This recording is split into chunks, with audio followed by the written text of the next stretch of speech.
Hello મિત્રો, કેમ છો તમે બધા? આઈ હોપ તમે બધા મજામાં હશો. તો આજની આપણી રેસીપી છે ગાંઠિયાનું શાક અને ખીચડી બનાવીશું સાંજે ખાવાની. ખૂબ જ મજા આવે છે. તો ચાલો તેના ઇન્ગ્રીડિયન્ટ્સ જોઈ લઈએ. તો અહીંયા મેં ભાવનગરી ગાંઠિયા લીધેલા છે, આદુ મરચાં અને લસણ લીધેલા છે, એક મીડિયમ સાઇઝનું ટમેટું એને એકદમ ઝીણું કટિંગ કરી લીધું છે, કોથમરી અને 1 કપ ખીચડી લીધેલી છે. મસાલામાં આપણે 1 ટીસ્પૂન હળદર, 2 ચમચી ધાણા જીરું, વઘાર માટે રાઈ, હિંગ, 2 ચમચી કશ્મીરી મરચું, શેકેલા જીરાનો પાવડર, સ્વાદ અનુસાર મીઠું અને આખા ગરમ મસાલા, જરૂર અનુસાર પાણી. વઘાર માટે મોટા 3 ચમચા જેટલું તેલ ગરમ મૂકી દીધું છે મેં. તો ચાલો રેસીપી સ્ટાર્ટ કરીએ. સૌપ્રથમ આપણે ખીચડીનો વઘાર કરીશું. તો સૌપ્રથમ ખીચડીના વઘાર માટે મેં 1 ચમચા જેટલું સિંગ તેલ ગરમ મૂકેલું છે. ખીચડીમાં સિંગ તેલનો ટેસ્ટ એકદમ સરસ આવે છે. તો આપણું ખીચડી માટેનું તેલ ગરમ થાય છે ત્યાં સુધી અહીંયા આપણે લસણની 4 થી 5 કળી લીધેલી છે, એને આપણે એકદમ ઝીણું કટિંગ કરી લેવાનું છે.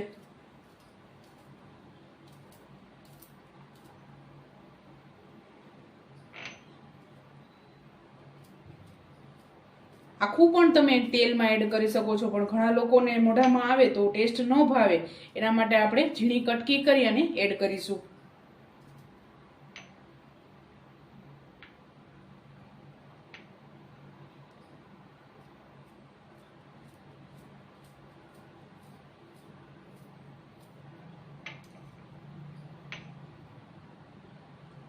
અને અડધું આપણે લીલું મરચું એડ કરીશું.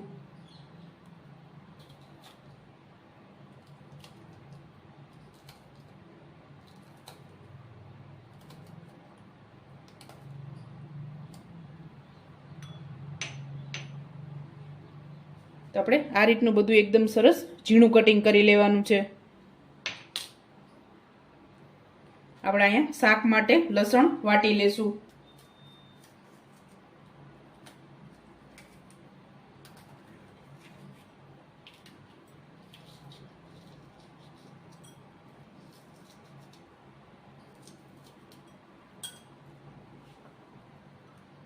ત્યારબાદ આદુ અને લસણ 1 ટીસ્પૂન જેટલો મેં આદુનો ટુકડો લીધેલો છે. તો હવે આપણે આને ખાંડી લઈશું. તેલ ગરમ થઈ ગયું છે તો લસણ અને લીલું મરચું એડ કરીશું.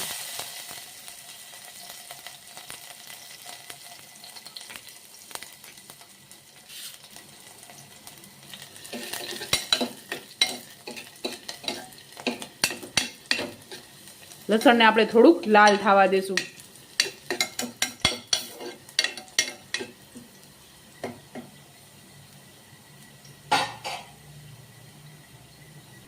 ત્યારબાદ 1 ગ્લાસ પાણી એડ કરીશું.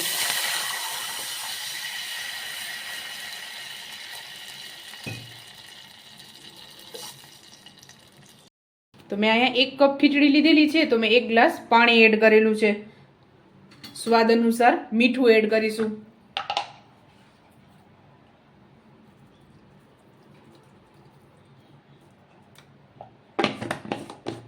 તો આપણે પાણીને ઉકળવા દઈશું. ત્યાં સુધી આપણે ખીચડીને 2 થી 3 વખત ધોઈ લેશું. તો આપણું પાણી ઉકળી ગયું છે તો હવે ખીચડી એડ કરી દઈશું.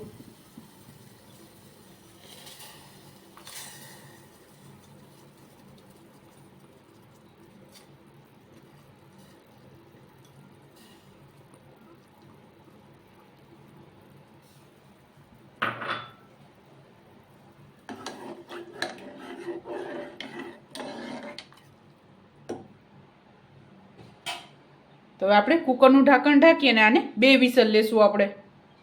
તો આપણી ખીચડી તૈયાર થાય છે ત્યાં સુધી આપણે શાકની તૈયારી કરીશું. તેના માટે મસાલા કરીશું. સૌપ્રથમ તો આપણે 1 નંગ આ રીતે ઝીણું સમારેલું ટમેટું લીધેલું છે અને આદુ મરચાં અને લસણને આપણે આ રીતે વાટી લીધેલું છે.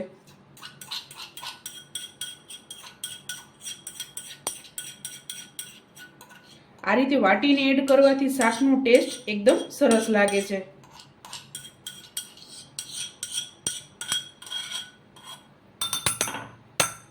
ત્યારબાદ મસાલા કરીશું. સૌપ્રથમ કશ્મીરી મરચું, ધાણા જીરું, શેકેલા જીરાનો પાવડર અને 1 ટીસ્પૂન હળદર. અને થોડું પાણી એડ કરશું.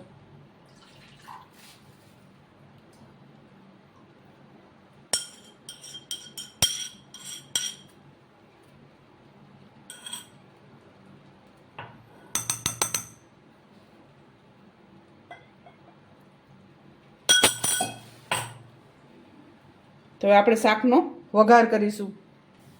તો આપણું તેલ ગરમ થઈ ગયું છે. તો હવે આપણે શાકનો વઘાર કરીશું. સૌપ્રથમ 2 સૂકા લાલ મરચાં એડ કરીશું, ત્યારબાદ રાઈ,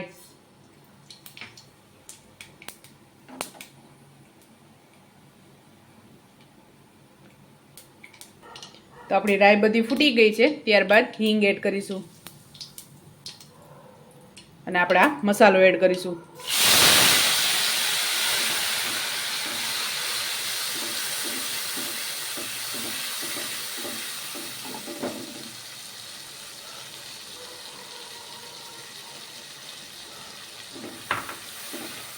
અને થોડું પાણી એડ કરશું.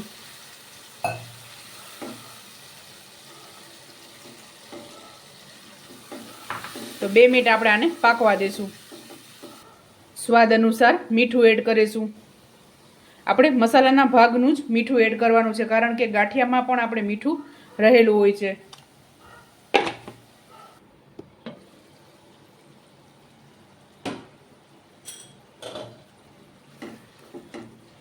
તો આપણે એકદમ સરસ મસાલો આ રીતે પાકી ગયો છે. તેલ છૂટું પડે ત્યાં સુધી મસાલાને આપણે પાકવા દેશું.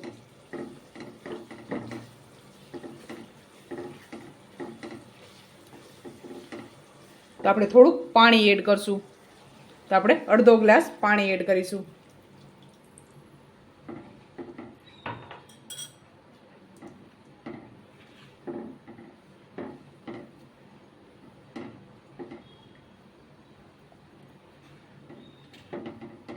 આ શાકને ભાખરી સાથે ખાવાની પણ ખૂબ જ મજા આવે છે. તો આપણે પાણીને ઉકળવા દઈશું.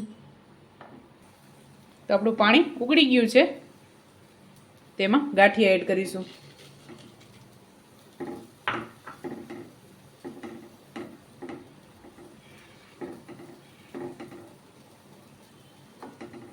તો 2 મિનિટ આપણે આને ઉકળવા દઈશું.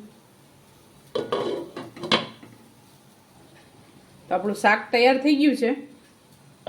લાસ્ટમાં આપણે કોથમરી એડ કરીશું.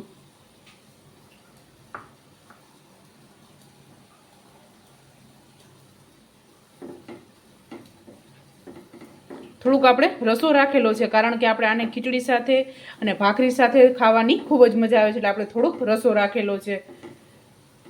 અને આ ઠંડુ થશે એટલે એકદમ કોરું મોરું થઈ જશે આ શાક. તો હવે આપણે આને ગરમા ગરમ ખીચડી સાથે સર્વ કરીશું. ચાલો મિત્રો, તૈયાર છે ગરમા ગરમ ગાંઠિયાનું શાક અને વઘારેલી ખીચડી. તમે પણ આ જ રીતે બનાવજો ને મને યાદ કરજો. મારા વિડીયોને લાઈક, શેર અને સબસ્ક્રાઈબ કરવાનું ભૂલતા નહીં. તો ચાલો મળીશું નેક્સ્ટ વિડીયોમાં.